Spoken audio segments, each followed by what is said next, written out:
নমস্কার বন্ধুরা, সকলে কেমন আছেন? আশা করছি ভালো আছেন, সুস্থ আছেন। আমরাও সকলে ভালো আছি। ভিডিওটি এখন থেকে শুরু করলাম।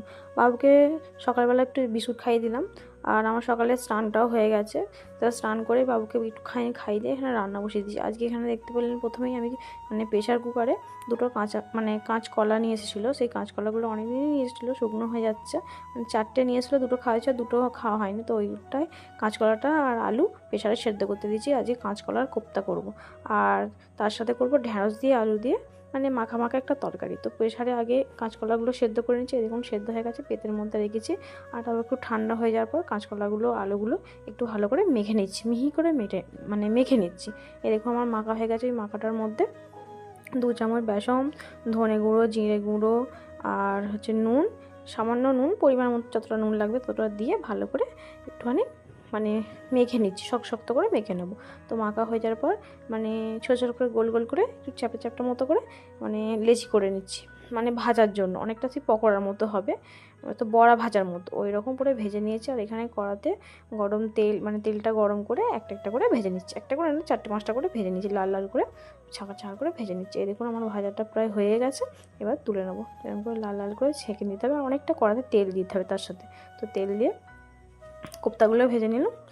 এখানে আমার পুরো সব কোপ্তাগুলো হয়ে গেছে। আর তারপরে বড়াগুলো ভাজা নেওয়া হয়ে যাওয়ার পর এখানে আলু, পেঁয়াজ, গোটা জিরে, তেজপাতা, শুকনো লঙ্কা সব একসঙ্গে দিয়ে ভেজে নিচ্ছি। আর একটু পেঁয়াজটা লাল লাল হয়ে গেলে তারপর একটা টমেটো কেটে দিয়ে দিচ্ছি।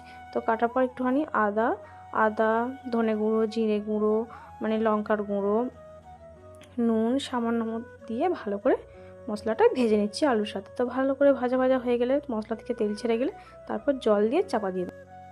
এখানে জল ঢেলে চাপা দিয়েছি, ততক্ষণ সেদ্ধ হোক। তারপর সেদ্ধ হয়ে গেলে একটুখানি উপর থেকে ঘি দিয়ে দেবো। আর কোপ্তাগুলো তো জলে ডুবিয়ে দিয়েছি, ঘিটা দিলে খুব সুন্দর সেন্ট ওঠে। আমি আজকে প্রথম এই কোপ্তাটা তৈরি করছি, এর আগে আমি কোনো দিন তৈরি করিনি। আমি ফোনে দেখেছিলাম যে কাঁচকলার কোপ্তা কীরকমভাবে রান্না করে, অনেক দিন থেকে ভাবছিলাম যে করবো, যে কাঁচকলার কোপ্তা কীরকম রান্না করে দেখবো কীরকম হয়। তো আমি এই প্রথম করলাম, তো জানি না কীরকম হবে। তো খাওয়ার পর সবাই তো বলেছে ভালো হয়েছে।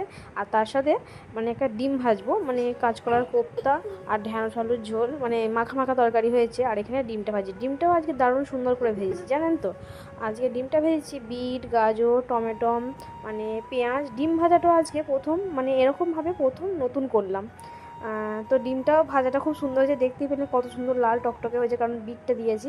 তো বিট, গাজর, পেঁয়াজ, টমেটো সব কিছু দিয়ে একটু খাবার সোঁটা, নুন সব কিছু দিয়ে এরকমভাবে এই দেখুন ভেজে নিয়েছি ডিমটা। এত সুন্দর